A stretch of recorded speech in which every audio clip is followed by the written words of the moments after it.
Halo, Assalamualaikum. Oke, kali ini teman-teman saya ajak atau saya akan share tentang bagaimana sih caranya kita bisa melakukan parafrase atau menulis ulang dari artikel kutipan artikel yang kita kutip dari salah satu jurnal atau mungkin salah satu sumber bacaan dan ingin kita masukkan ke dalam tulisan kita. Nah, kita kan memang wajib menulis ulang ya, menulis ulang supaya tidak terkena plagiarisme. Nah, untuk itu kalau cara manual memang kita bisa melakukan langsung parafrase atau menulis ulang susunannya yang artinya sama tapi memiliki susunan yang berbeda supaya nanti memiliki kalimat yang berbeda begitu.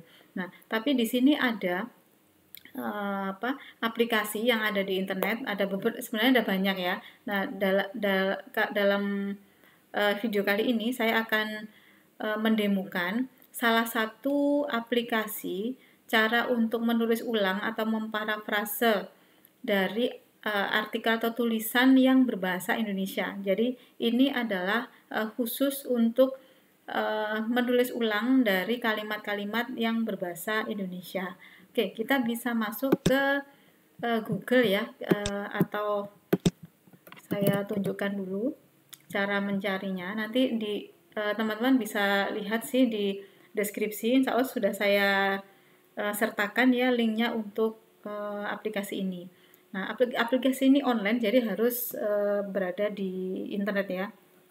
Nah, kalau masuk di Google, teman-teman bisa klik spinner. Nah, spinner di sini kan ada spinner ID. Nah, spinner ID ini adalah website yang berisi aplikasi untuk melakukan rewrite atau melakukan parafrase dari tulisan yang berbahasa Indonesia. Nah, teman-teman bisa klik ini, kemudian kita bisa melakukan registrasi. Gitu ya. Jadi kan ini kan masuknya kan ke sini ya. Masuknya ke spinner ID ini. Nah, ini sekali lagi ini adalah salah satu dari aplikasi spinner atau aplikasi rewrite dari tulisan yang berbahasa Indonesia. Untuk yang lain teman-teman bisa explore juga. Nah, ini ya seperti ini. Nah, pakai sekarang dan seterusnya. Nah, kita langsung klik pakai sekarang.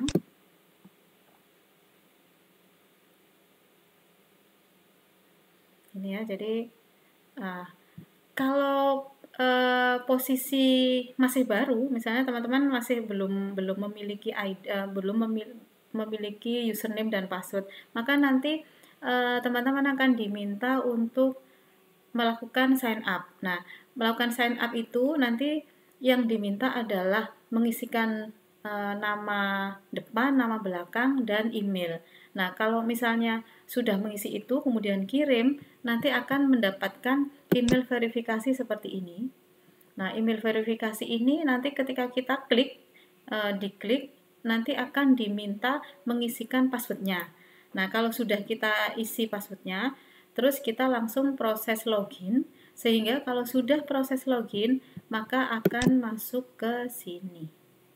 Langsung masuk ke area untuk kita bisa melakukan rewrite atau melakukan proses parafrase. Nah, sekarang kita coba ya.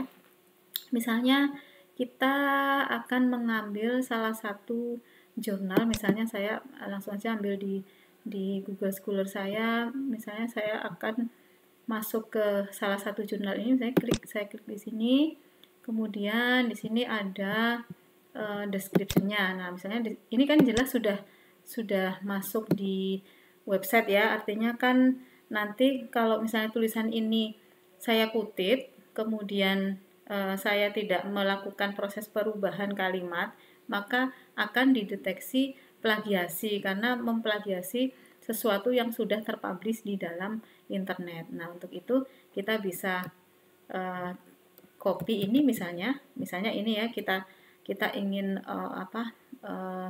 mengadopsi ini gitu ya, mengadopsi tulisan ini, kita copy, klik kanan salin, kemudian kita bisa masuk ke spinnernya tadi. Nah, kita masuk ke area ini. Nah, areanya kan ada dua ya, sorry ada tiga.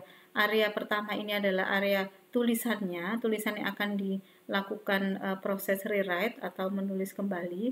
Kemudian ini add comma, separate list of words to ignore, itu kalau di dalam tulisan ini ada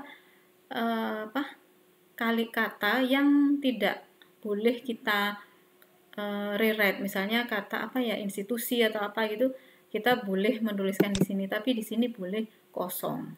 Oke, ini tadi kan sudah saya copy ya, kemudian saya paste, tempel ya, klik kanan tempel. Nah, kalau sudah, nah ini saya kosongi saja karena di sini saya melihat tidak ada kata yang saya ingin hindari untuk diparaphrase misalnya gitu ya. Nah, setelah itu kita klik Spirit and Rewrite. Nah, kalau sudah, hasilnya jadi seperti ini. Nah, hasilnya ini, nah yang ada biru-birunya ini, yang berwarna biru, ini adalah kata yang disarankan untuk dilakukan proses penggantian kata gitu ya. Nah, kemudian cara melihatnya gini, di sini kita klik. Nah, kita klik. Kalau dirasa ini sudah cukup, maka kita tinggal pakai saja. Tapi kalau ini kita ingin explore lagi, kita klik di sini, kemudian kita arahkan anak panah. Nah, di sini ada penjelasan, ada pilihan lain ya. Ada pilihan lain. Misalnya kita tidak menggunakan ialah, kita menggunakan menggambarkan ya. Kita tinggal klik menggambarkan begini. Jadi saya klik ini, klik. Nah, ini jadi ganti menggambarkan. Begitu juga ini tata cara diklik. Nah, dalam tata cara ada apa saja? Ada prosedur. Nah, yang sebelumnya adalah originalnya adalah metode ini kan. Nah, gitu. Begitu seterusnya. Begitu juga untuk ini. Melaksanakan itu originalnya adalah melakukan ya, sumbernya. Nah, ternyata pilihannya ada banyak. Pilihannya ada melangsungkan, mengadakan, menggelar, dan seterusnya. Jadi kita mencari mana yang cocok atau mana yang sesuai dengan tulisan kita. Nah, kalau dirasa sudah, kita tinggal melakukan copy. Nah, tapi sebelumnya di sini teman-teman juga bisa melihat, bisa menghitung kalimatnya ada berapa. Kalau misalnya ingin dibutuhkan jumlah kalimat, terutama biasanya abstrak gitu ya, membutuhkan minimal hanya sekian kalimat. Nah, ini kita cek word count-nya sekian gitu ya. Kita bisa klik juga di sini. Kemudian artikel similarity-nya juga bisa kita cek juga. Nah, di sini, nah ini. Jadi word count-nya tadi ada 101, kemudian kemiripan artikel adalah 76,57%. Dengan fitur drag and drop paragraf, Anda dapat menurunkan value ini secara drastis. Nah, ini kalau sudah di sini, ini adalah proses advance ya. Nah, kita bisa juga klik di sini.